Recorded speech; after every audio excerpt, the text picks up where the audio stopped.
इस जिद से किसी को कुछ हासिल नहीं होने वाला अम्मी। आप ये बात क्यों नहीं समझ रही? भाई इसको तुम जिद ही समझो, बात तो उन्हें मेरी मारनी पड़ेगी वरना दुनिया उन पर थू थू करेगी। अरे जिस लड़की की शादी होते होते टल जाए उसकी तो सारी जिंदगी बर्बाद हो गई ना, कोई नहीं पूछेगा उसे। वो आपके वक्त में ऐसे होता होगा, आजकल के दौर में किसी को कोई फर्क नहीं पड़ता, लोग ऐसे बातें भूलते हैं अम्मी। और वैसे सबको ये याद जरूर रहेगा कि अंकल का इंतकाल हुआ था और किन हालात में हुआ था। दुनिया भूल जाए, मैं भूलने वाली नहीं हूं, मुझे सब याद रहेगा। मैं एक बात बता दूं, तुम्हारी शादी होगी तो कमाल की भी शादी होगी वरना किसी की भी नहीं होगी, बस।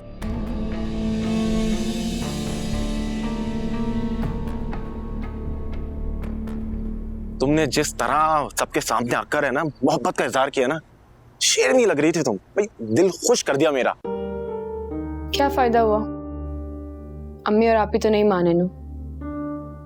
और वैसे भी जिसे तुम मोहब्बत समझ रहे हो वो तो बस एक रजामंदी ही है। अच्छा बस ये बातें करके एहसान मत जतलाओ कि तुमने मेरे लिए कुछ किया है।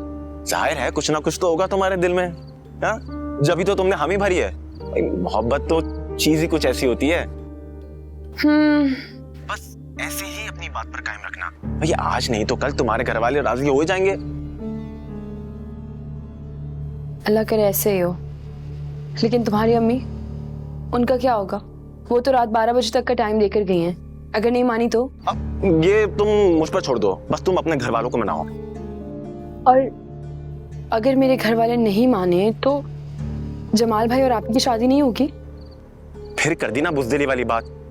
देखो मुझ पर यकीन रखो, किसी की शादी नहीं रोकेगी, ना भाई और भाभी की और ना तुम्हारी और मेरी। और वैसे भी आंटी तो मानी गई ना हमारी मंगनी के लिए। लेकिन तुम्हारी अम्मी तो नहीं मान रही ना। अरे फायजा मान जाएंगी, बस तुम एक दफा मंगनी हो जाने दो, फिर मैं उन्हें दिखाऊंगा कि मंगेतर किस तरह से अपनी लाइफ एंजॉय करते हैं। सच में फायदा, मुझे तो ये सोच के बड़ा मजा आ रहा है। देखते हैं कितने तारे तोड़कर लाते हो तुम मेरे लिए, वक्त बताएगा। ये तो वक्त ही बताएगा फायजा कि मैं क्या कुछ करूंगा और क्या क्या चीजें तोड़कर लेकर आऊंगा तुम्हारे लिए। फिलहाल अपनी अम्मी को मनाओ, ये बाकी बातें बाद में देखेंगे।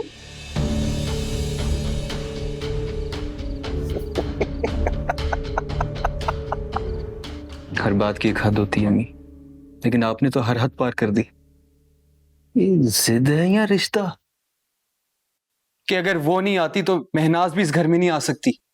अरे भाई मैं बता तो रही हूं, तुम इसे मेरी जिद ही समझो।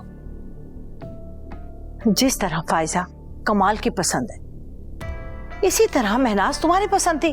तुमने अपनी ख्वाहिश का इजहार किया, मैंने कोई इनकार किया? खुशी खुशी कबूल किया ना। अब अगर कमाल फायजा को पसंद कर रहा है तो तुम्हें क्या तकलीफ है? नहीं, मुझे कोई तकलीफ नहीं है, ये मैं क्लियर कर दूं। लेकिन वो जो बेचारी आएगी ना शादी करके उससे, उसको तकलीफ होगी, क्योंकि हम दोनों जानते हैं कि ये कमाल कितना बड़ा हड हराम है। वो जो आएगी, चलो वो नहीं, उसकी कोई भी लड़की कोई भी आएगी, वो रोटी तो मांगेगी, पहनने को कपड़े मांगेगी, खर्चे के लिए पैसे मांगेगी।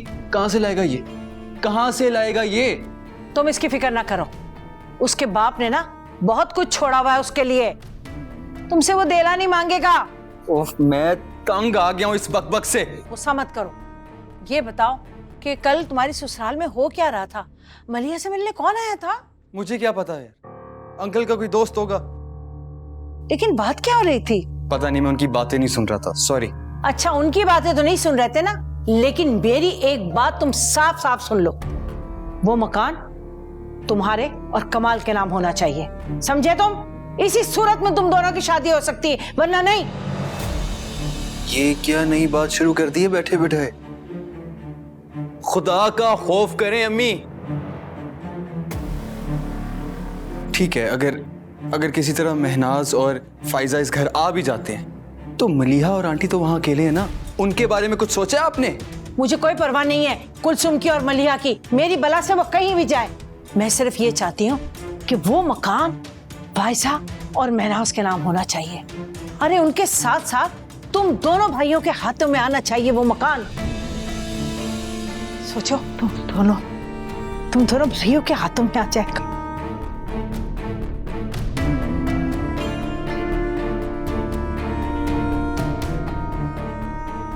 ये क्या घूर घूर कर मुझे देख रहे हो? वो महनाज वाली घंटी जो मैंने अपने गले में लटकाई है ना, यूं ही नहीं लटकाई, सिर्फ उस मकान की वजह से दोबारा लटकाई है, वरना वो फकीर फुकरा लोग मुंह लगाने के काबिल हैं कतई नहीं। मैं हर किसी से मुंह ना लगाती, समझे तुम?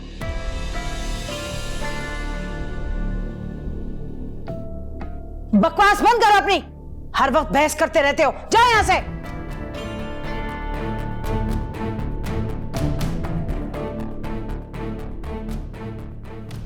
कुछ भी हो जाए, वो मकान तो मैं जरूर अपने बच्चों के नाम कराऊंगी, जमाल और कमाल के नाम ही होगा।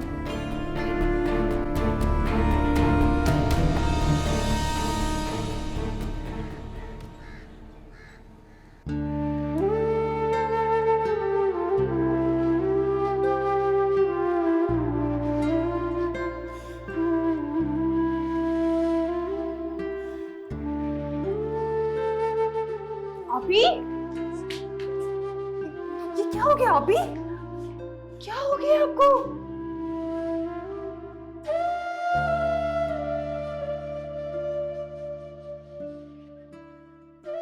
बलिया, मैंने फैसला कर लिया। कैसा फैसला? कि मैं नियाज से शादी करने के लिए तैयार हूं।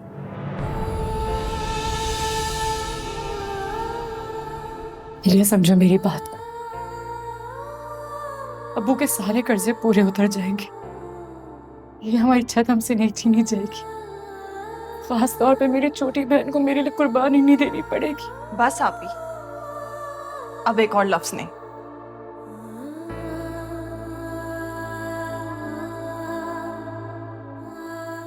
मैंने चौधरी अंकल से नियाज का नंबर मांग लिया, उसको मैसेज भी कर दिए और कहा कि घर आके रिश्ते की बात भी कर। और जब मुझे इस रिश्ते से प्रॉब्लम नहीं तो किसी को भी प्रॉब्लम नहीं होनी चाहिए। भाभी ये क्या कर दिया है आपने? सबकी बेहतरी के लिए फैसला।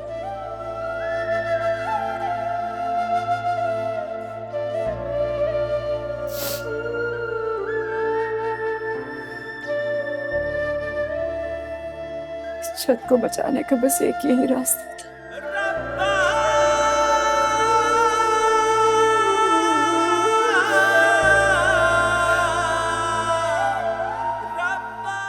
अल्लाह मेरी मदद कर, मेरे इस फैसले में मेरा साथ दे।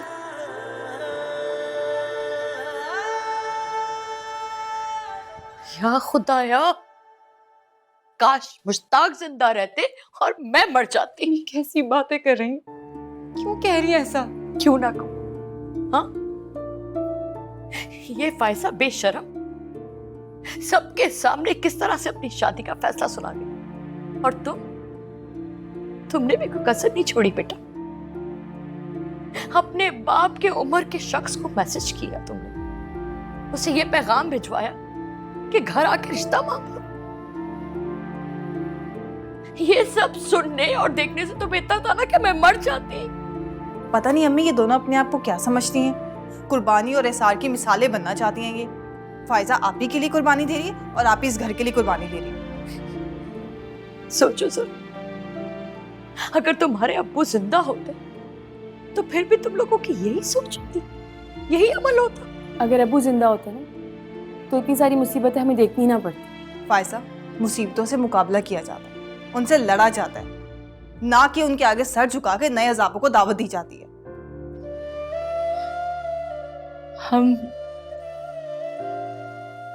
हम कमजोर है मलिया।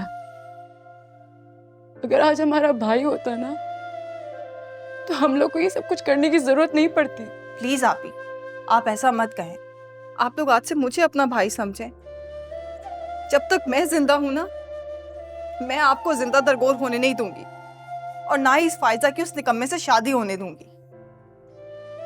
और वो नियाज जो काजी को लेके पहुंचने वाला है, उसका क्या करेंगे? अम्मी, या खुदाया, ये जरूर नियाज होगा। परेशान ना हो, मैं देखती हूँ।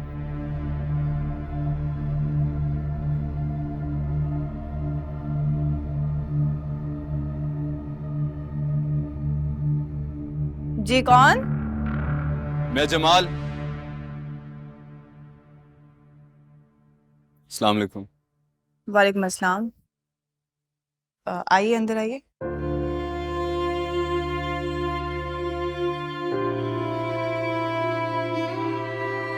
चलें।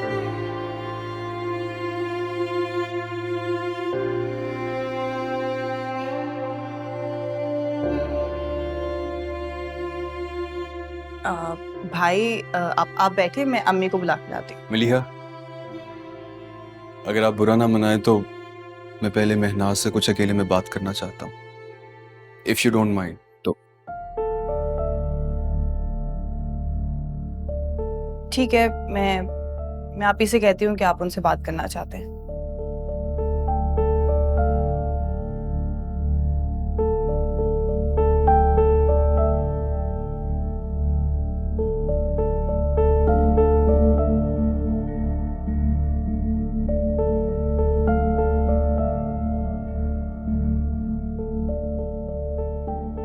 मलिया, कौन आया था? वही मनहूस आया ना। नहीं, वो जमाल भाई आए हैं, आप ही से मिलना है। क्यों? जमाल क्यों आया है? मलिया, तुम जमाल को यहीं बुला लो। नहीं अम्मी, इन दोनों को बात कर लेने दे, पता तो चले कि जमाल भाई के दिल में क्या है। यकीनन कुछ अच्छा ही होगा, तभी तो खुद बात करने आए हैं। जाओ मीनाज, जाओ जाके जमाल से बात करो।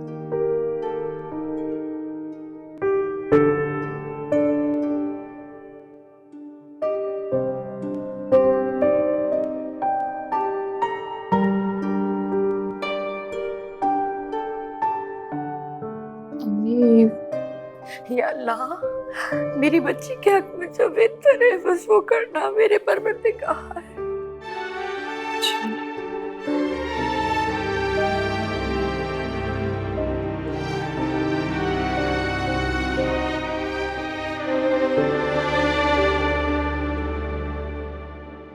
क्या बात करने आया जमाल? बैठो।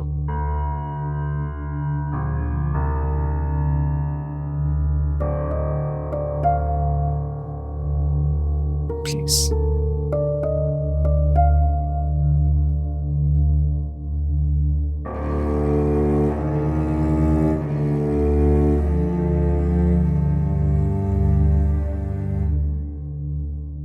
तुम इस तरह नहीं आना चाहिए था यहाँ पे। जो बात करनी थी अम्मी से करनी थी। अम्मी से नहीं कर सकता था ना, तुम्हारी और मेरी बात अम्मी से कैसे?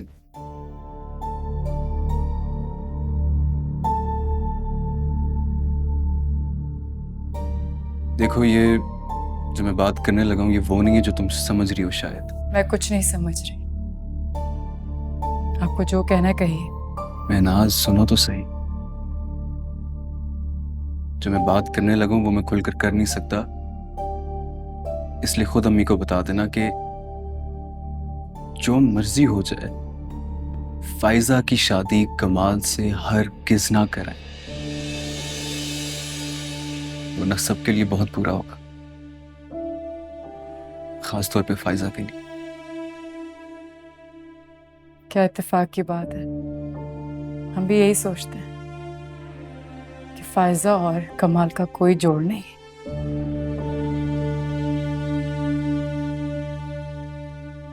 लेकिन अफसोस की बात तो यह है कि आज भी अपने साथ से मायूसी ही लाए हो। जानता हूं, लेकिन अपने ज़मीर के हाथों मजबूर भी, शायद इस वजह से यहां पर आ गया। काश अपने दिल के हाथों मजबूर होकर आए होते। कहने सुनने में ये लफ्ज बहुत अच्छा लगता है मिराज, लेकिन हर किसी में अपने दिल की सुनने की हिम्मत नहीं होती। बस यही कहने आए थे। हाँ, ठीक है, तो मैं अम्मी से कह दूंगी। अब आप जा सकते हैं। दिल बारिश का कतरा कतरा आंसू बन के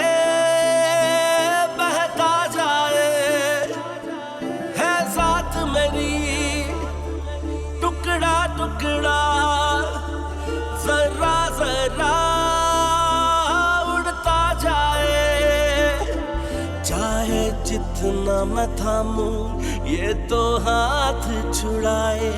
मुझे जिंदगी कहे ये मुझे जीना नहीं आए। पूछो कैसा लगता है जब कोई छोड़ जाए, हो जो दिल का सहारा वही दिल तोड़ जाए। मेरे रब्बा दिल नाल मेरे चंगी ना होई। मेरे रब्बा दिल नाल मेरे चंगी ना होई।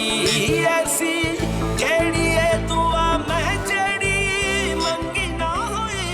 मेरे रब्बा दिल नाल मेरे चंगी ना। क्या क्या कह रहे थे जमाल भाई? अपनी मजबूरियां सुनाने आए थे। मजबूरियां मतलब इनकार करने आए थे? हमसे इनकार करवाने आए थे। कह रहे थे कि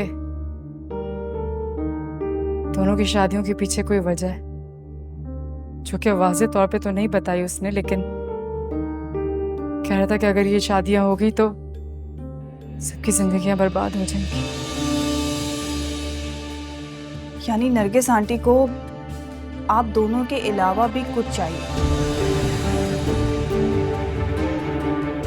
इसीलिए तो वो गाड़ी और जहेज के बगैर मान गई है।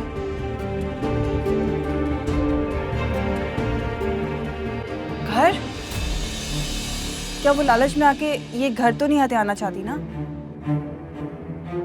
तुमने बिल्कुल सही समझा। नरगिस आंटी के जहन में यही लालच है, वो इस घर को हड़पना चाहती है। अच्छा चलें, आप अम्मी से जमाल भाई के इनकार और ये जो हमारे खदशात हैं इनके बारे में कोई बात मत कीजिएगा, क्योंकि उन लोगों का कुछ नहीं पता, वो पल में तोला पल में माशा हो जाते हैं। ठीक कह रही हूँ। और आप अम्मी से ये कहिएगा कि जमाल भाई आपसे माफ़ी मांगने आए थे। नरगिस आंटी के रवैये से वो बहुत शर्मिंदा है। लेकिन मलिया, आप ही प्लीज मेरे पे भरोसा रखें। वक्त जो उलझने लेकर आता है उनका हल भी साथ ही लाता है। बस हमें घबराने के बजाय उन्हें समझने की जरूरत है।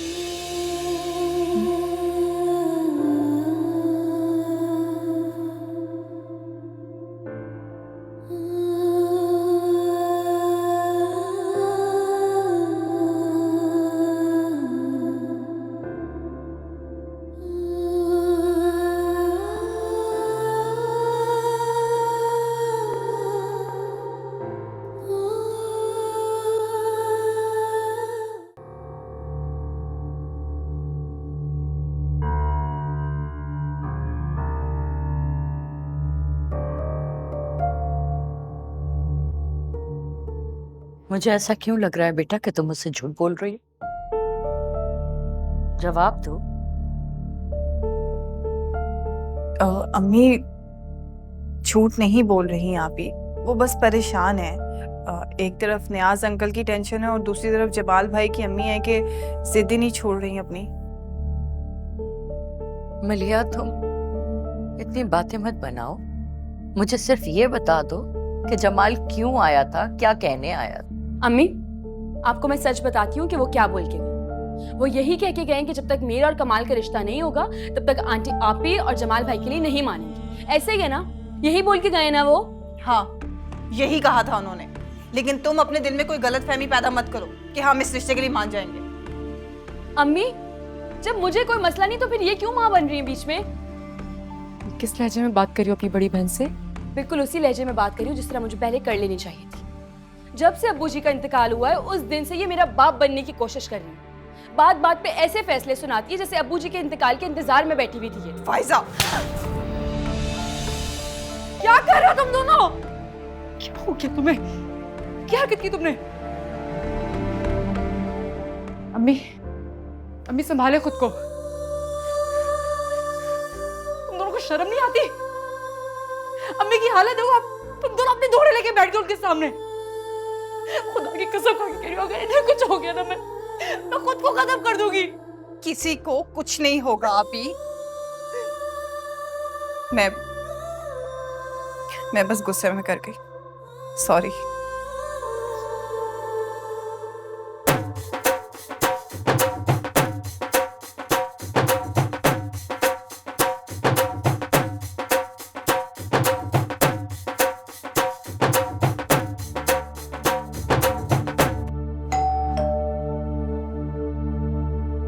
मैं जाके देखती हूँ।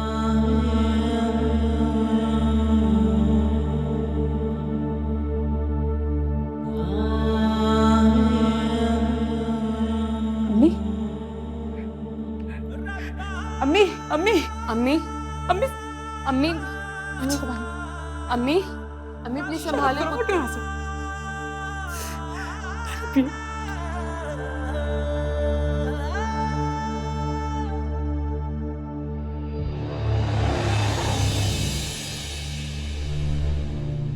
आदाब। वो महनाज से शादी बकवास बंद करो अपनी। खबरदार, तुमने अपनी गंदी जुबान से मेरी बहन का नाम लिया तो मैं तुम्हारा मुंह नोच लूंगी। तुम धमकियां किसको दे रही हो? धमकियां नहीं दे रही, मैं सच में तुम्हारा मुंह नोच लूंगी। मेरे घर में खड़े होकर मुझे ही धमकियां? देखो भाइयों, ये इस घर के कागजात हैं। इसके वालिद ने अपनी बड़ी लड़की का रिश्ता करने के एवज मुझे एक घर का कागजात दिए थे।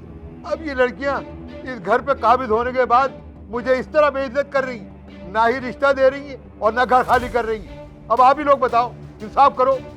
बेटा, क्यों शरीफ आदमी को परेशान कर रही हो? अगर तुम लोगों ने शादी नहीं करनी थी तो इनका घर क्यों लिया था तुम लोगों ने? ये इंसान झूठ बोल रहा है। मेरे वालिद साहब ने इनसे कोई वादा नहीं किया था। ये मेरे बाप की मौत का फायदा उठा रहे हैं इस वक्त। लो भाई, एक तो चोरी, ऊपर से सीना जोरी। अगर मैं इस घर का मालिक नहीं होता तो ये मकान के कागजात मेरे पास कैसे आते? मैंने ससुराल समझकर तुम लोगों को यहाँ रहने के लिए ये जगह दी हुई थी। मेरी होने वाली बीवी से मेरी बात भी हुई थी। अगर तुम लोग सुनना चाहते हो तो मैं उसकी रिकॉर्डिंग भी सुना देता हूँ, जिसमें उसने ये कहा था कि तुम बारात लेकर आओ, मैं शादी के लिए तैयार हूँ। चलो मान लिया तुम सच कह रहे हो, मेरी बहन ने की होगी तुमसे बात, लेकिन अब हम इस रिश्ते से इनकार करते हैं। तो अपनी ये गंदी शक्ल लो और यहाँ से दफा हो जाओ, और दोबारा कभी इस गली की तरफ देखा ना तो अच्छा नहीं होगा। वाह वाह वाह, मेरी घर की गली में मुझे ही आने से रोक रही हो? तुम कौन होती हो मुझे रोकने वाली? मैं इस घर के असल मालिक की बेटी हूँ, और जो कर्ज उन्होंने आपसे लिया था ना, वो मैं आपके मुंह पे जल्दी मार दूंगी, समझे आप? तुम्हारे बाप का नौकर नहीं हूँ मैं, शर्तों के मुताबिक इस घर का मालिक हूँ। या तो अभी इसी वक्त मेरा पैसा वापस करो या शाम तक घर खाली करो, वरना क्या? हाँ, वरना धक्के देकर इस घर से बाहर निकाल दूंगा।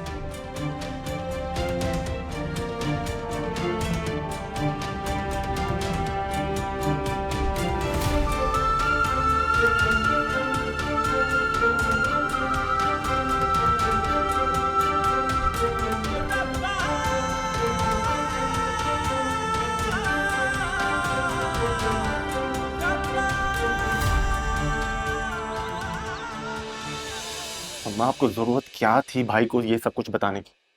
अगर उसने जज्बात में आकर ससुराल में सब कुछ बता दिया ना तो हमारे रोशन मुस्तकबिल का ख्वाब मिट्टी में मिल जाएगा। नहीं, ऐसा कुछ नहीं होगा। जमाल में इतनी जुर्रत नहीं है कि वो मेरे खिलाफ किसी से कोई बात कर सके। अरे बात तो बहुत दूर की बात है, वो सोच भी नहीं सकता मेरे खिलाफ बात करने का। आपकी खुशफहमी ना उस वक्त धरी की धरी रह जाएगी जब वो घर भी हमारे हाथ से निकल जाएगा।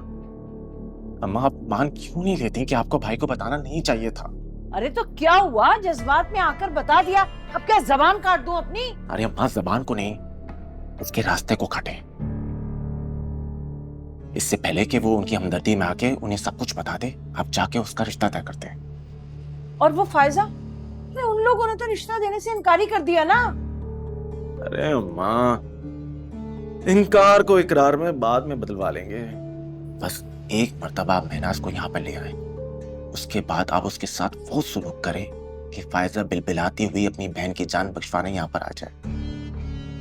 हाँ, कमाल, वाह, काश जमाल के पास भी ऐसा दिमाग होता।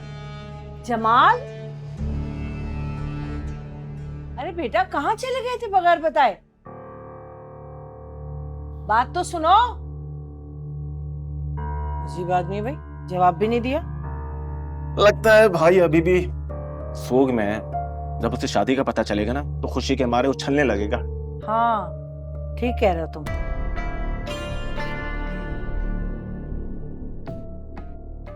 देख रहा, कैसे वो घर में अपने नाम कराती। तुमने उन लड़कियों को कमजोर समझने की कोशिश की थी नियाज अली। उनका बाप जरूर मरा है, लेकिन उनके दिल में जिंदा रहने वाले तुम जैसे खबीसों से लड़ने की उमंग अभी बाकी है। इसीलिए तो मैं उस खानदान में शादी करना चाहता हूँ, ताकि उनकी बहादुरी मेरे भी कुछ काम आ सके।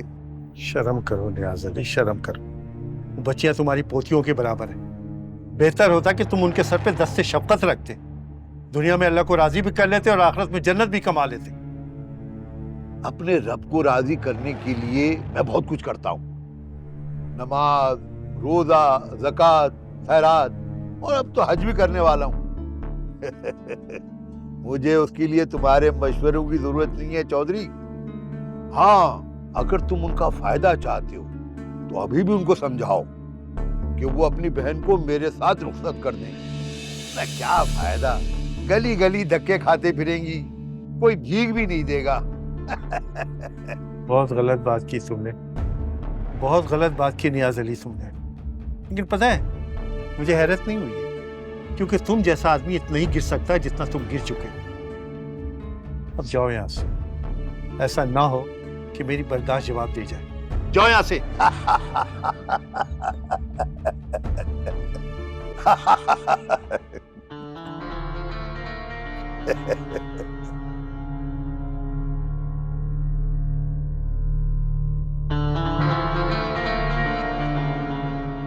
छोड़ के जाने वाले कोई आस छोड़ जाते, मेरा टूटा हुआ दिल मेरे पास छोड़ जाते। किस्मतों में लिखे वो सारे लफ्ज ना मिटाते, मेरे जीने के लिए भी कुछ लफ्ज छोड़ जाते। ऐ जिंदगी जरा भी तुझे तरस न आए, मुझे जिंदगी कहे ये मुझे जीना नहीं आए। पूछो कैसा लगता है जब कोई छोड़ जाए, हो जो दिल का सहारा वही दिल तोड़ जाए। मेरे रब्बा दिल नाल मेरे चंगी ना होई, मेरे रब्बा दिल नाल मेरे चंगी ना होई।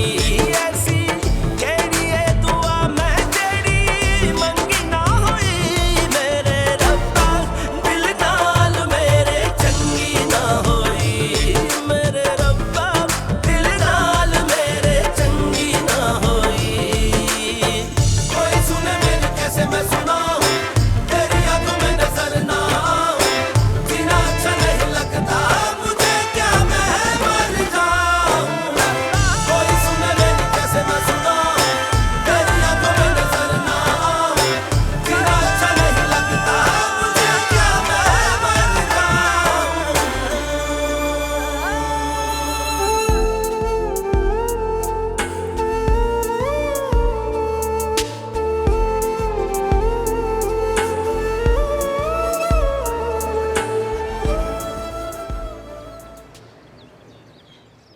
खिल जाते हम भी ऐसे, ना ही यूं मुरझाते, जहां दिल को लगाया वहां दिल ना लगाते।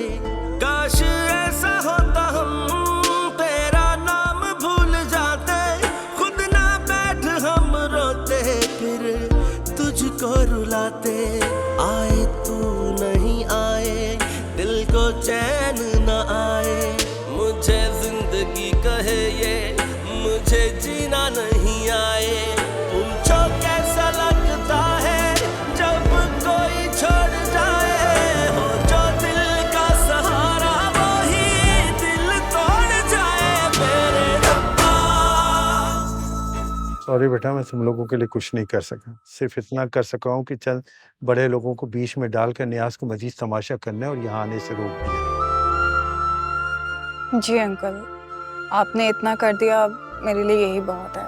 इसके अलावा बेटा मैंने 2 साल की मोहलत भी दिलवा दी है। इन 2 सालों में तुम्हें 80 लाख रुपए नियाज अली को देने पड़ेंगे, वरना मोहलत खत्म होते ही वो तुम्हारे घर को बिकवा कर सारी रकम भी लेगा। इसके अलावा 10 लाख रुपए भी तुम्हें देने पड़ेंगे।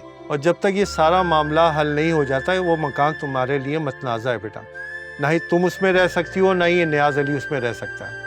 मैंने बाकायदा लिखत पढ़त करवा के ये कागजात तैयार करवाए हैं। नियाज अली ने दस्तखत कर दिए, तुम्हारे दस्तखत बाकी हैं बेटा। ये लो।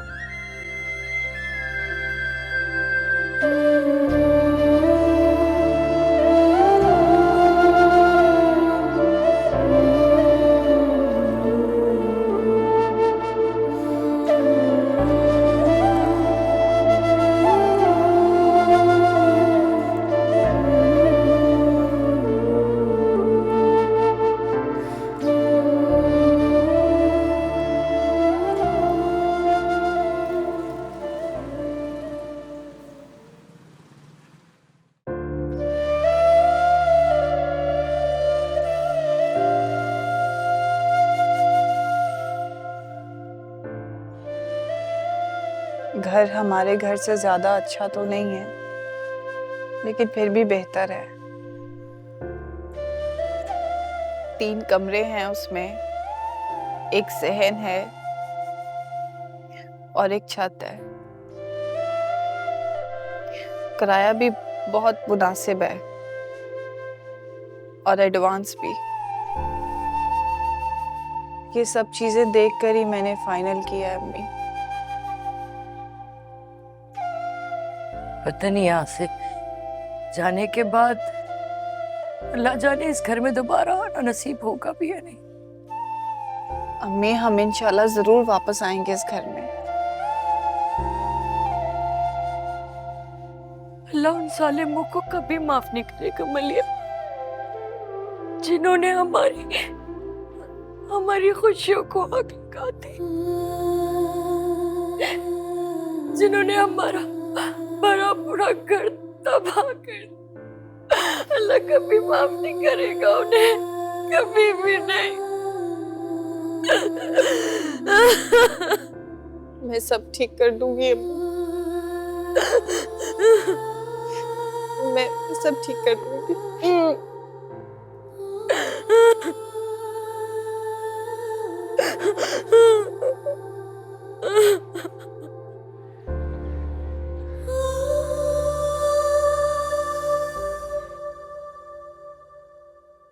फायजा,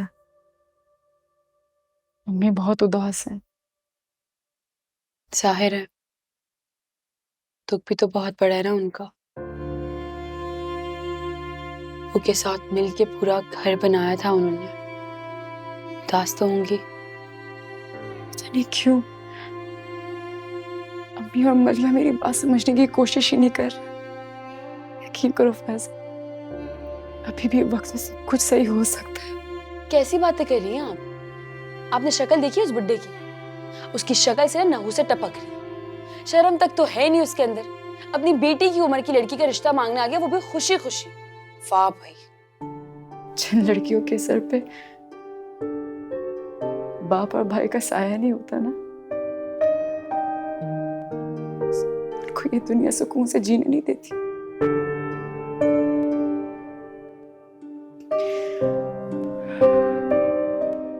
फायजा, बात कहोगी तो मानोगी। मैं मानती हूँ कि घर का जो भी माहौल चल रहा है उसकी वजह से हम सबके जहन उलझे हुए हैं, लेकिन इसका कतई मतलब ये नहीं है कि हम एक दूसरे से झगड़ने लग जाएं। प्लीज प्लीज मलिया की बातों पे मत उलझा करो, उससे मत उलझा करो प्लीज। और वो जिस तरह आप मुझे समझा रही हैं ना, बिल्कुल वैसे ही आप मलिहा को भी समझाएंगे तो ज्यादा अच्छा होगा। आप भी तो क्या गलत कह रही है वो? हमारे भले के लिए तो कह रही है।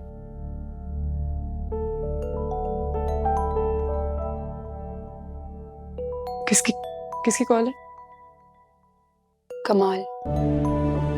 उठाओ भी, साफ साफ इनकार कर दो और ऐसी सुनाओ कि जिंदगी भर याद रखे वो। उठाओ।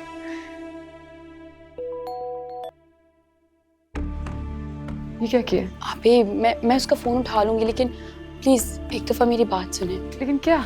देखिए अभी जिस तरह के हालात चल रहे हैं ना, मुझे तो सोच के घबराहट हो रही है कि आगे क्या होगा। प्लीज अगर आप मलीहा और अम्मी को मना लें तो हम दोनों की जिंदगी बच जाएगी। आप भी एटलीस्ट हम दोनों तो अपने अपने घरों के हो जाएंगे ना। हैरत हो रही है मुझे, अफसोस हो रहा तुम्हारी ये बात सुन के मुझे। तुम्हें पता है, मुझे अब तक लग रहा था कि मेरी छोटी बहन मेरे लिए कुर्बानी दे रही है, लेकिन यहाँ तो मैं क्या? हाँ, आपको लग रहा है कि मैं खुदगर्ज हूं? जब आप अपने भले के सोच सकती हैं और आप खुदगर्ज नहीं हो सकती तो फिर मैं क्यों खुदगर्ज नहीं? हाँ, पहले मैं आप सबके लिए कुर्बानी दे रही थी, लेकिन अब सिर्फ मैं अपना सोच रही हूँ। मुझे नहीं जाना है उस सड़े हुए मोहल्ले के उस गंदे घर में। उससे बहुत बेहतर है कि मैं कमाल के साथ अपनी जिंदगी गुजार लूं। मैं कम से कम दर दर की ठोकरें खाने से तो बच जाऊंगी ना। अच्छा, रोना बंद कर। करती हूँ बात अम्मी से, बोलती हूँ नहीं कि नरगिस आंटी को बुलाए।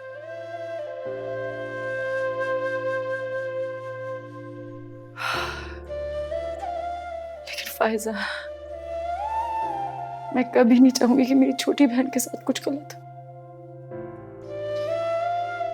मेरी जमाल से इस बारे में बात हुई थी और उसने इस शादी से साफ साफ इनकार करने को कहा। वो कह रहा था कि अगर